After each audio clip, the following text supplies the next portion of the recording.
बच्चों आज हम स्टार्ट करेंगे हमारी 10वीं कक्षा का जो अध्याय 6 है त्रिभुज। इसके बारे में आज हम पढ़ेंगे। ठीक है, इसके बारे में आपने 9वीं कक्षा में भी पढ़ा होगा जिसमें आपने सर्वांगसम त्रिभुज क्या होते हैं इसके बारे में आपने पढ़ा होगा। ठीक है, कक्षा 10वीं में जो हमारा ज़्यादा फोकस रहेगा बच्चों वो इस चीज़ पर रहेगा कि जो समरूप त्रिभुज है उसके बारे में हम इसमें पढ़ेंगे। ठीक है बच्चों, तो चलो सबसे पहले हम समरूप त्रिभुज की बजाय हम ये पढ़ेंगे कि समरूप आकृतियां हमारी किस तरह की होती हैं, उनकी क्या क्या प्रॉपर्टीज होती हैं। चलो आज हम स्टार्ट करते हैं कि समरूप आकृतियां कौन कौन सी होती है। तो बच्चों जैसे कि सबसे पहले हम देखते हैं वृत्त के बारे में। तो वृत्त क्या होता है जिसे हम इंग्लिश में बोलते हैं सर्कल। इस तरह की एक आकृति होती है। ठीक है बच्चों, तो जो वृत्त का रेडियस होता है ना, ये रेडियस होता है, अगर ये सेम हो, अगर ये रेडियस सेम हो तो हम इस वृत्त को तो हम ये बोल देंगे कि सर्वांगसम वृत्त है। पर जितने भी मेरे वृत्त होते हैं, जैसे कि एक ये वाला वृत्त है, ठीक है, इसको मैं 1 नंबर दे देता हूँ। एक ये वाला वृत्त है, 2 नंबर है। एक ये वाला वृत्त है, इसको मैं 3 नंबर दे देता हूँ। और एक ये वाला वृत्त है जिसको मैं 4 नंबर देता हूँ। अब इनका क्या है, इनका आकार तो अलग अलग है पर इनकी जो आकृति है वो एक जैसी है, बिल्कुल सेम है। ठीक है, तो इन चारों को मैं ये बोल सकता हूँ कि ये जो है मेरे, ये एक समरूप वृत्त है। ठीक है बच्चों, अब इसी तरीके से कुछ और जो हमारी हैं वो समरूप आकृतियां होती हैं। आज मैं आपको बताता हूँ कि कौन कौन सी आकृतियां हैं जो मेरी वो समरूप होती हैं। जैसे कि अगर मेरे पास है एक वर्ग है, ठीक है, अब ये भी एक वर्ग है, ये आपको दिख रहा है।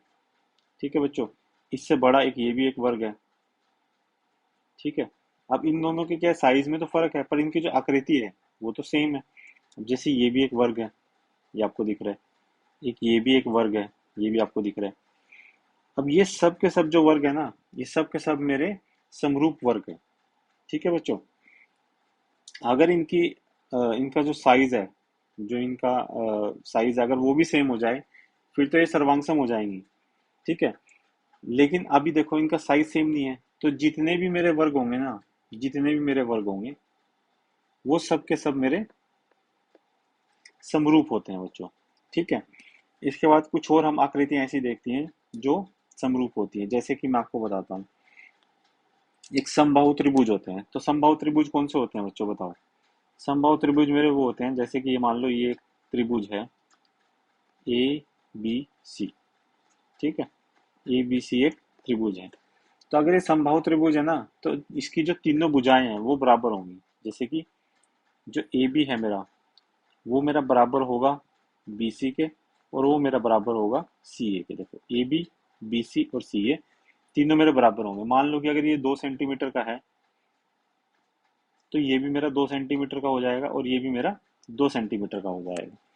तो जितनी भी मेरी समबाहु त्रिभुजाएं होती हैं बच्चों, इनकी आकृति है वो एक समान होती है। जैसे चाहे आप इसको देख लो, चाहे इस वाले को देख लो, या इस वाले को देख लो, या इस वाले को देख लो, ये सब की सब मेरी देखो इनकी आकृति जो है वो सेम है। ये देखो इसको देख लो, चाहे आप इसको देख लो, चाहे आप इसको देख लो, इन सब की आकृति सेम है। तो जितने भी मेरे समबाहु त्रिभुज होते हैं ना बच्चों, जितने भी मेरे समबाहु त्रिभुज होते हैं वो सब के सब मेरे, जितने भी मेरे समबाहु त्रिभुज होंगे वो सब के सब मेरे समरूप होते हैं। ठीक है, ये इनकी जो आकृति है वो समरूप आकृति होती है, या फिर हम इसको ये बोल सकते हैं कि मेरे समरूप त्रिभुज हैं। ठीक है बच्चों, अब इससे थोड़ा सा आगे बढ़ते हैं और देखते हैं कि आगे क्या क्या है हमारे पास। आप इसको डिटेल में भी पढ़ सकते हैं अपने आप। अच्छा, एक चीज और मैं आपको बता देता हूँ बच्चों, ये जो इसमें एक लाइन लिखी है कि जो सभी सर्वांगसम आकृति होती हैं, जितनी भी सर्वांगसम आकृति होंगी वो सब की सब समरूप होती हैं। परंतु जो इसका विपरीत है ना, जो इसका उल्टा है, वो नहीं होता। मतलब कि सभी जो समरूप आकृतियां हैं वो सर्वांगसम होना आवश्यक नहीं है। मतलब वो हो भी सकती है और नहीं भी हो सकती। ठीक है। अब जितनी भी बच्चों सर्वांगसम आकृति होती है वो हमारी, वो तो एग्जैक्टली सेम होती है, बिल्कुल एक जैसी होती है। जैसे मान लो ये है ए बी सी और ये ए बी सी। ठीक है। ये ए बी सी है एक त्रिभुज, और ये एक त्रिभुज है मेरा डी ई एफ। अब अगर ये समरूप है तो इसका ए बी और इसका डी ई बराबर होगा, इसका बी सी और इसका, सॉरी ये समरूप नहीं बच्चों, ये सर्वांगसम होंगी, तो इसका ए बी इसका डी ई बराबर होगा।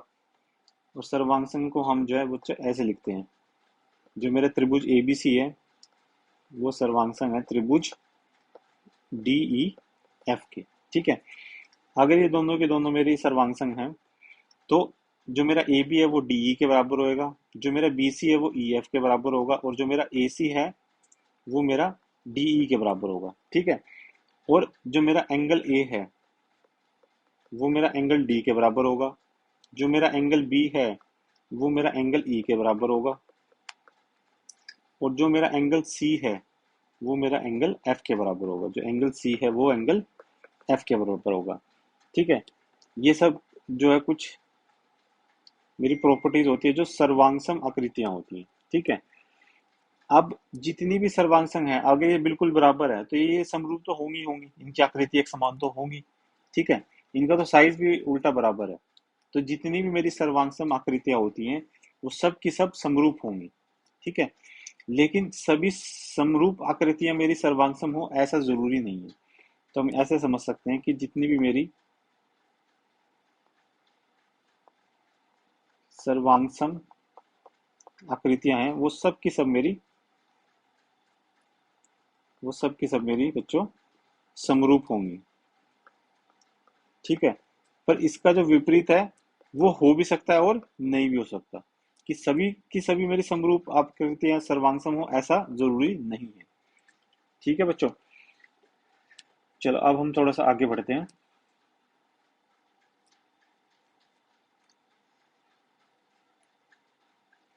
अब हम देखते हैं बच्चों चतुर्भुज के बारे में।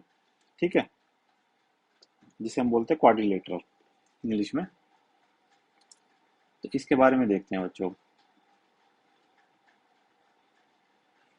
तो आप मुझे देख के ये बताओ कि ये जो आपको दिख रहे हैं ए बी सी डी, जो एक ये त्रिभुज है, और जो दूसरा दिख रहा है पी क्यू आर एस, क्या आपको ये समरूप आकृतियां लग रही हैं? क्या ये दिखने में आपको एक जैसे दिख रहे हैं? ठीक है। अब आपको कहोगे सर दिखने में तो दिख रहे हैं, एक जैसे दिख रहे हैं बिल्कुल, लेकिन ये समरूप हो या ना हो ये हम पूरा देखने के बाद तो 100% नहीं कह सकते। ठीक है। तो ये आकृतियां समरूप होंगी या नहीं होंगी इसको हम एक चीज से चेक कर सकते हैं। वो कैसे चेक कर सकते हैं? कि ये समरूप तब हो सकती है अगर मेरा एंगल ए जो है वो एंगल पी के बराबर हो।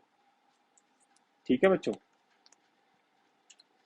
जो मेरा एंगल ए है वो मेरा एंगल पी के बराबर हो। मतलब कि अगर कोई भी आकृति समरूप है तो वो उसको समरूप होने का कोई आधार भी तो होगा। ठीक है। तो वो आधार क्या है वो मैं आपको बता रहा हूँ, कि आधार ये है कि जो इनके कोरस्पॉन्डिंग एंगल्स होते हैं ना बच्चों। अब देखो कोरस्पॉन्डिंग एंगल्स को हम हिंदी में बोलते हैं कि संगत कोण। जो इनके संगत कोण है मतलब कोरस्पॉन्डिंग एंगल है। जैसे एंगल ए का जो संगत कोण है, जो एंगल ए है इसका मेरा संगत कोण बन जाएगा एंगल पी। ठीक है। ये मेरा बराबर होना चाहिए अगर ये समरूप आकृति है तो। दूसरा जो मेरा एंगल बी है इसका जो संगत कोण बनेगा वो बनेगा मेरा एंगल क्यू। ये मेरा बराबर होना चाहिए। तीसरा जो मेरा एंगल सी है इसका जो संगत कोण बनेगा वो बनेगा मेरा एंगल आर। ये मेरा बराबर होना चाहिए। और चौथा जो एंगल है एंगल डी, उसका जो संगत कोण बनेगा बच्चों वो कौन सा बनेगा मेरा? वो बनेगा एंगल एस। तो ये भी मेरा बराबर होना चाहिए। ठीक है। पहली कंडीशन तो मेरी ये है कि ये इसके जो जितने भी संगत कोण हैं वो मेरे बराबर होने चाहिए अगर ये समरूप आकृति है तो। और दूसरी जो इसकी कंडीशन है वो बच्चों ये है, दूसरी कंडीशन इसकी जो हम पढ़ेंगे वो है कि जो इनकी जो संगत भुजाएं हैं वो एक ही अनुपात में होनी चाहिए। ठीक है। एक ही अनुपात में होनी चाहिए इसका मतलब क्या है कि जो मेरी साइड ए बी है ए बी बटे में इसकी जो संगत साइड आ जाएगी मेरी पी क्यू, ये मेरी बराबर होनी चाहिए। ये जो मेरा अनुपात आएगा ये मेरा बराबर होना चाहिए जो साइड मेरी बी सी है इसके जो संगत मेरी वो जो भुजा आएगी वो आएगी क्यू आर। ठीक है, इनका जो अनुपात आपस में बराबर होना चाहिए। ये अनुपात मेरा इसके भी बराबर होना चाहिए कि जो मेरी साइड है सी डी, मतलब कि जो मेरी भुजा सी डी है बटे में एस आर, इसका जो अनुपात आएगा ये भी बराबर होना चाहिए। और चौथी जो मेरी रहेगी, जो मेरी साइड या फिर भुजा है मेरी ए बी ए डी, ये मेरी इसका अनुपात अगर हम लेंगे इसके संगत जो भुजा है पी एस के, तो ये भी मेरा बराबर होना चाहिए। अगर ये दोनों चीजें फिट बैठती हैं, ये दोनों चीजें फिट बैठती हैं, तो हम कह सकते हैं कि जो मेरा चतुर्भुज ए बी सी डी है और पी क्यू आर एस है ये समरूप है। ठीक है, सिर्फ देखने के आधार पर हम ऐसा नहीं बोल सकते किसी भी चतुर्भुज को कि कुछ चतुर्भुज को छोड़ के ज्यादातर जो चतुर्भुज होते हैं उनको हम सिर्फ देखने के आधार पर ये नहीं कह सकते कि ये मेरा समरूप आकृति बनेगी या नहीं बनेगी। बनेगी तो उसके लिए मेरे पास कुछ कंडीशंस हैं, कुछ शर्तें हैं। अगर वो शर्तें पूरी हो जाएंगी तो हम कह सकते हैं कि ये मेरी समरूप आकृति है। वो शर्तें क्या क्या हैं, जैसे कि जो समरूप आकृति का जो संगत कोण है वो सब बराबर होने चाहिए। जैसे कि एंगल ए मेरा बराबर होना चाहिए एंगल पी के। ठीक है, ये जो मेरा एंगल ए है ये एंगल पी के, क्योंकि ये इसके संगत कोण है, तो एंगल ए मेरा बराबर होना चाहिए एंगल पी के। दूसरा जो संगत कोण है एंगल बी मेरा बराबर होना चाहिए एंगल क्यू के। तीसरा जो मेरा संगत कोण है एंगल सी, वो मेरा बराबर होना चाहिए एंगल आर के। और चौथा जो मेरा संगत कोण है वो एंगल डी मेरा बराबर होना चाहिए एंगल एस के। अगर ये चारों एंगल बराबर हैं, ये चारों कोण बराबर हैं, इसके बाद हमें एक चीज और देखनी है कि जो इनकी संगत भुजाएं हैं उनका जो अनुपात है। संगत भुजाएं जैसे कि ए बी एक संगत भुजा है, ठीक है, इस नहीं ए बी एक भुजा है, इसकी संगत भुजा मेरी आ जाएगी पी क्यू। ठीक है बच्चों, इनका जो अनुपात है वो मेरा बराबर होना चाहिए। जो मेरी एक भुजा है बी सी, इसकी जो संगत भुजा है वो आ जाएगी मेरी क्यू आर। ठीक है, इनका जो अनुपात है वो मेरा बराबर होना चाहिए जो मेरी भुजा है सी डी और इसकी जो संगत भुजा है मेरी एस आर। ठीक है, इसका अनुपात बराबर होना चाहिए। और जो आखिरी मेरी एक भुजा रहेगी वो ए डी, ठीक है, इसकी जो संगत भुजा आ जाएगी पी एस। इसका जो अनुपात है, ये चारों अनुपात मेरे बराबर आने चाहिए। ठीक है, अगर ये चारों अनुपात मेरे बराबर हैं और ये चारों संगत कोण मेरे बराबर हैं, ठीक है, तो मैं कह सकता हूँ कि ये जो मेरे चतुर्भुज है ए बी सी डी और पी क्यू आर एस ये मेरे एक समरूप आकृति है। ठीक है, सिर्फ देखने के आधार पर हम नहीं कह सकते, तो ये मेरी एक प्रॉपर्टी है। ठीक है, और ये प्रॉपर्टी जो है ना बच्चों, वो मेरी सभी ये भुजाओं के लिए, भुजाओं की समान आकृति संख्या वाले दो बहुभुजा समरूप होते हैं। ठीक है, ये इनकी जो दो हैं, ये दो शर्तें हैं। ठीक है बच्चों, अब यहाँ तक आप समझ गए होंगे कि समरूप जो आकृतियां वो किस तरह की होती हैं। इस चैप्टर में जो हमारा जो मेन फोकस रहेगा वो ये रहेगा कि जो त्रिभुज है, समरूप त्रिभुज, उसकी क्या क्या प्रॉपर्टीज होती हैं, किस किस तरह से हम ये सिद्ध कर सकते हैं कि ये कोई भी जो दो त्रिभुज हैं वो समरूप हैं या नहीं है। ठीक है, इसके ऊपर हमारा पूरा ध्यान रहेगा इस चैप्टर में। तो चलो अब हम एक दो उदाहरण और देखते हैं बच्चों।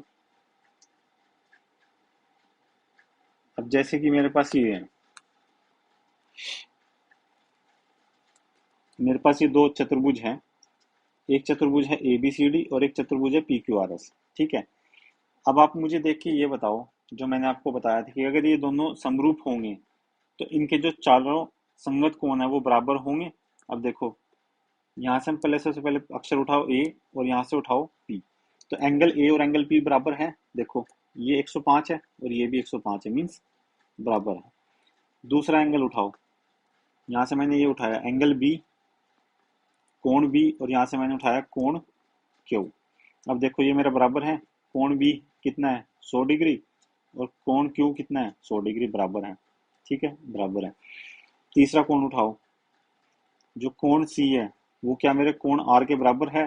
देखो, जो कोण सी है वो तो है मेरा 70 डिग्री, और जो कोण आर है वो भी है मेरा 70 डिग्री, मतलब कि बराबर है। और जो चौथा कोण है, कोण डी, क्या वो मेरा बराबर है चौथा जो इसका कोण है, कोण एस के? देखो ये भी 85 है और ये भी 85 है, तो ये दोनों कोण भी बराबर है। तो देखो कोण वाली तो मेरी जो शर्त थी ये तो होगी पास, ये तो मंजूर होगी। अब दूसरी चीज जो मुझे देखनी थी कि जो इसकी संगत भुजाएं हैं, वो संगत भुजाएं का जो अनुपात है वो भी बराबर है या नहीं है। तो देखो यहाँ से मैंने एक साइड पहले उठाई, जो भुजा उठाई ए बी। अगर यहाँ से पहले दो उठाए हैं तो यहाँ से पहले दो उठाने पड़ेंगे। यहाँ से मैंने उठाया पी क्यू, ठीक है, इसका अनुपात। फिर अगले दो उठाओ बी सी, और यहाँ से अगले दो उठाओगे तो क्यू आर, इसका अनुपात। फिर अगले दो उठाओ सी डी, और यहाँ से उठाओ आर एस, इसका अनुपात। और फिर पहला और चौथा ए डी, और यहाँ से भी पहला और चौथा पी एस। इन सब का अनुपात चेक करो। देखो ए बी, ए बी कितना है मेरा 1.5 सेंटीमीटर, और इसके जो संगत भुजा है वो पी क्यू, इसका मान कितना है 3 सेंटीमीटर, ठीक है। उसके बाद आता है बी सी, बी सी कितना है मेरा 2.5 सेंटीमीटर। देखो यहाँ से बी सी कितना है मेरा 2.5 सेंटीमीटर। और बी सी की जो संगत भुजा आ जाएगी वो कौन सी आ जाएगी मेरी क्यू आर, क्यू आर कितनी है मेरी 5 सेंटीमीटर, ठीक है बच्चों। उससे अगला निकालो, उससे अगली मेरी भुजा कौन सी है सी डी, तो सी डी कितना है 2.4, इसका मान है 2.4 सेंटीमीटर। और जो एस आर है इसका मान कितना है 4.8 सेंटीमीटर। जो लास्ट है ए डी, ए डी जो भुजा है इसका मान कितना है 2.1, ठीक है बच्चों। और जो इसकी जो संगत भुजा है वो है पी एस, पी एस का मान कितना है 4.2। अगर आप ध्यान से देखोगे सब इसके दुगने हैं, तो इसको हम बोल सकते हैं कि इसका अनुपात आएगा मेरा 1/2। इसको काटोगे तो अनुपात आएगा 1/2, इसको काटोगे तो अनुपात आएगा 1/2, ठीक है। और लास्ट वाली को जो अगर आप काटोगे तो भी अनुपात मेरा आएगा 1/2। अब देखो जो मेरी दोनों शर्तें थी, पहली शर्त थी मेरी कि जो संगत कोण है वो बराबर होने चाहिए, ये कंडीशन मेरी पूरी होगी। तो दूसरी जो मेरी शर्त थी वो ये थी कि जो संगत भुजाओं का जो मेरा अनुपात है वो बराबर होना चाहिए, तो वो भी मेरा बराबर है। तो अब मैं ये कह सकता हूँ कि जो मेरा चतुर्भुज है ए बी सी डी वो मेरे समरूप है जो दूसरा चतुर्भुज है पी क्यू आर एस का, ठीक है। तो ये दोनों जो चतुर्भुज है मेरे वो समरूप चतुर्भुज आ जाएंगे, ठीक है बच्चों। अब मैं आपको एक उदाहरण और पूछता हूँ, फिर आप बताना कि इसका आंसर ये सही है या नहीं है। देखो यहाँ पे जो मेरी दो आकृति हैं, एक तो है ए बी सी डी। तो जो ए बी सी डी है ना बच्चों, जो ए बी सी डी है ये तो है मेरा एक वर्ग, ए बी सी डी ये तो है मेरा एक वर्ग, ठीक है बच्चों। और जो पी क्यू आर एस है, पी क्यू आर एस ये है मेरा एक आयत, ठीक है। अब आप मुझे ये देख के बताओ कि क्या जो ये मेरा वर्ग है ए बी सी डी और जो ये मेरा आयत है पी क्यू आर एस, क्या ये मेरी समरूप है या नहीं है, ठीक है। तो समरूप को चेक करने के लिए मुझे सबसे पहले देखना पड़ेगा कि जो इनके संगत कोण है क्या वो बराबर हैं। तो आप देखोगे कोण तो इसके भी सारे 90 हैं, ये सारे के सारे 90 हैं, और कोण तो उसके भी सारे के सारे 90 हैं, तो कोण वाली शर्त तो पूरी होगी। देखो ये सब के सब 90 हैं, तो कोण तो जितने ए बी सी डी के हैं जो वर्ग है ये मेरे इसके बराबर हैं, जितने भी कोण मेरे पी क्यू आर एस के हैं। तो कोण वाली शर्त तो पूरी होगी। पर दूसरी शर्त देखो पूरी हो रही है, उसको देखने के लिए क्या मैंने पहले सबसे पहले क्या उठाया ए बी, इसका मान कितना है 3। इधर से मैंने उठाया पी क्यू, इसका मान कितना है 3.5, ठीक है बच्चों। उसके बाद मैंने उठाया बी सी, बी सी का मान कितना है मेरा 3, और यहाँ से आर क्यू का मान कितना है 3, तो ये तो कट के एक आ गया, और इधर कट के मेरा एक आ नहीं रहा। तो इसका मतलब है कि जो इसकी संगत भुजाएं हैं उसका अनुपात मेरा बराबर नहीं है। पर मेरी पहली कंडीशन पूरी होगी पर दूसरी पूरी नहीं हुई, ठीक है। तो इसलिए ये जो चतुर्भुज है ये समरूप चतुर्भुज नहीं है, ठीक है बच्चों, ये मेरे समरूप चतुर्भुज नहीं है, ठीक है। तो कोई भी दो आकृतियां जो होंगी बच्चों, या मेरे जो चतुर्भुज होंगे उनको समरूप होने के लिए उनके एक तो चारों कोण बराबर होने चाहिए, और जो उनकी संगत भुजाएं हैं उसका अनुपात भी बराबर होना चाहिए। आओ हम एक उदाहरण और देखते हैं बच्चों। ठीक है,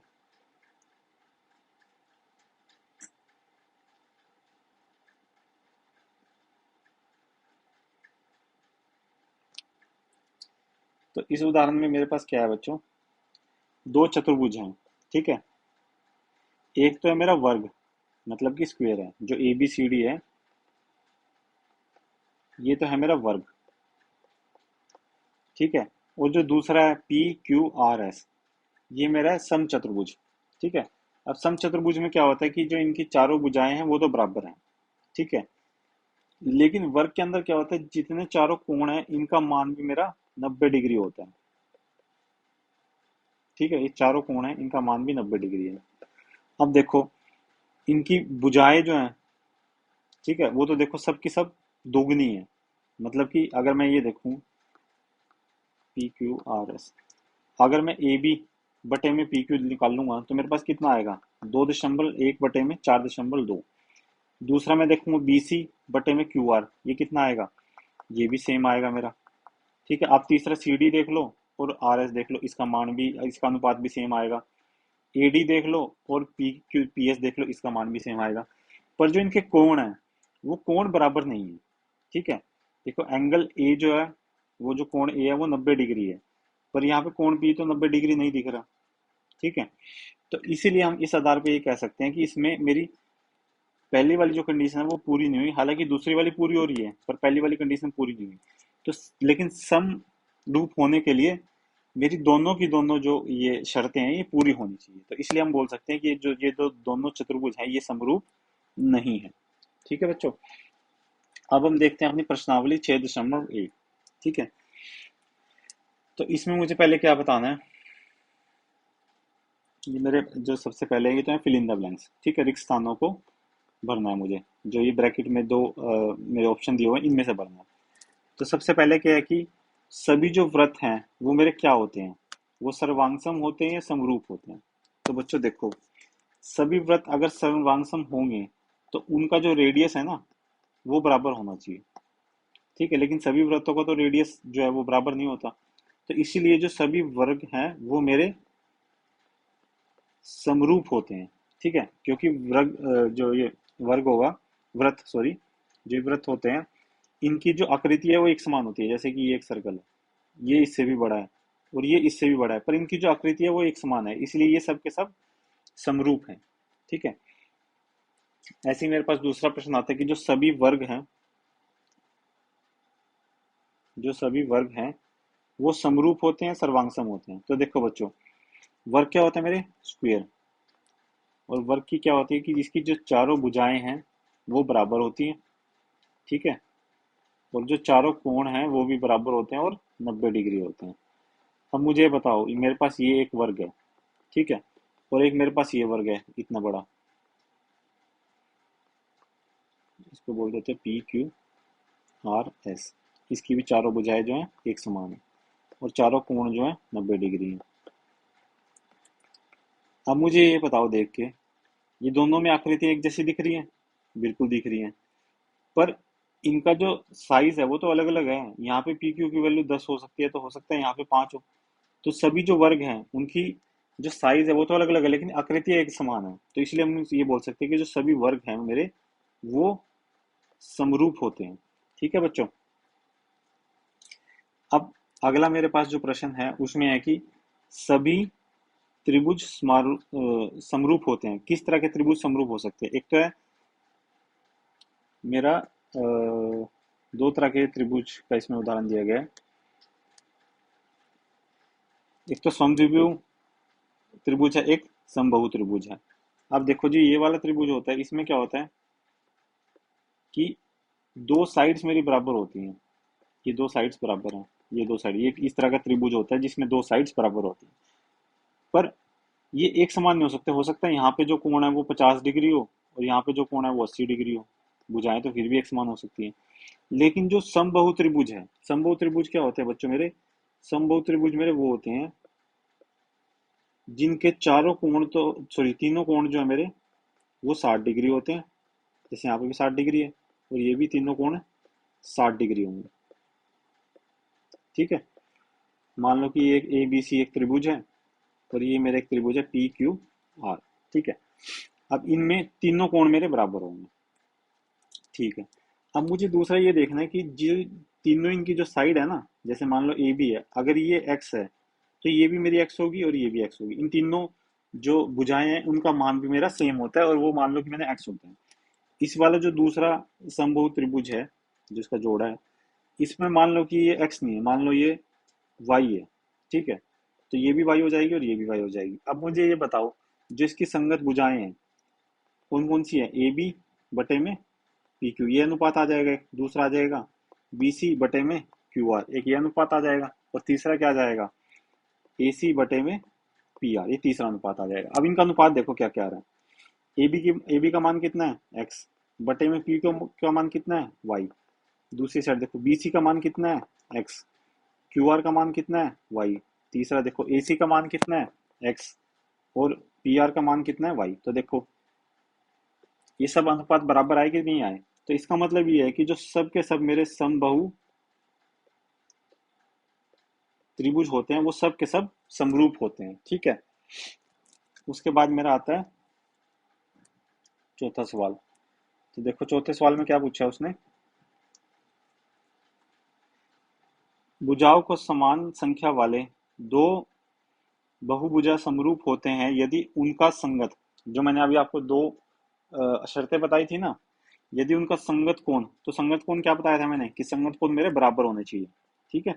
तो यदि उनका संगत कोण जो है वो बराबर है वो, तथा, ठीक है, मतलब दूसरी जो मेरी शर्त थी, उनकी जो संगत भुजाएं हैं, तो संगत भुजाएं क्या सम अनुपातित होनी चाहिए, मतलब उनका जो अनुपात है वो बराबर होना चाहिए, सम अनुपातित हो।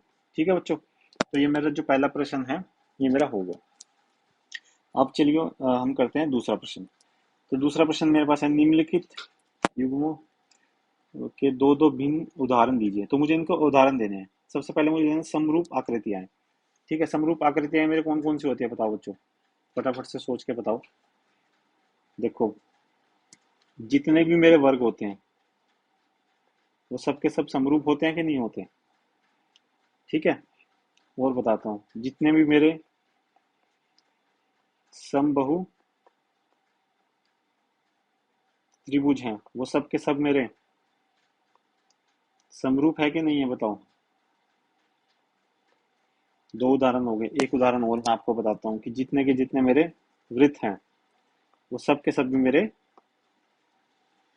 समबाहु हैं। अब ऐसी आकृतियां बताएं जो समरूप नहीं है। बिल्कुल हम ऐसा बता सकते हैं कौन कौन सी हैं जो समरूप नहीं है। कुछ भी बता दो आप सोच के। जैसे कि एक आप बता दो कि जो वृत्त है और जो वर्ग है ये आपस में समरूप नहीं है। ठीक है। ऐसे ही आप बोल दो कि जो त्रिभुज है और चतुर्भुज है, एक तो मेरा आ जाएगा त्रिभुज और एक मेरा आ जाएगा चतुर्भुज, ये आपस में समरूप नहीं है बच्चों। ठीक है। तो देखने से पता लग रहा है कि ये आपस में समरूप कैसे हो सकती है। ठीक है। ये दो उदाहरण लिखोगे, इसके आप कितने भी उदाहरण लिख सकते हैं, बहुत सारे उदाहरण हैं। ठीक है। अब मेरे पास तीसरा प्रश्न आया कि बताइए कि निम्नलिखित जो त्रिभुज हैं ये समरूप हैं या नहीं है। तो बच्चों देखो, त्रिभुज समरूप होगा या नहीं होगा, ये मेरा दो शर्तें थी इसके लिए मेरे। एक शर्त तो ये थी कि जो इनके संगत कोण है, ठीक है, वो मेरे बराबर होने चाहिए। अब यहाँ पे जो मेरा संगत कोण ए है ये तो 90 डिग्री है। ये आपको 90 डिग्री लग रहा है? ये तो 90 से कम है। तो जो मेरा कोण ए है वो मेरा बराबर ही नहीं है कोण पी के। और कुछ देखने की जरूरत ही नहीं है। तो इन दो चीज को देख के मैं बता सकता हूँ कि ये जो दो आकृतियां हैं ये समरूप नहीं है। ठीक है बच्चों। तो आज की मेरी क्लास में जो हमारी प्रश्नावली 1.6.1 थी ये मेरी पूरी हो चुकी है। अगली क्लास में हम आगे बढ़ेंगे। तो आज के लिए इतना ही। बहुत बहुत धन्यवाद।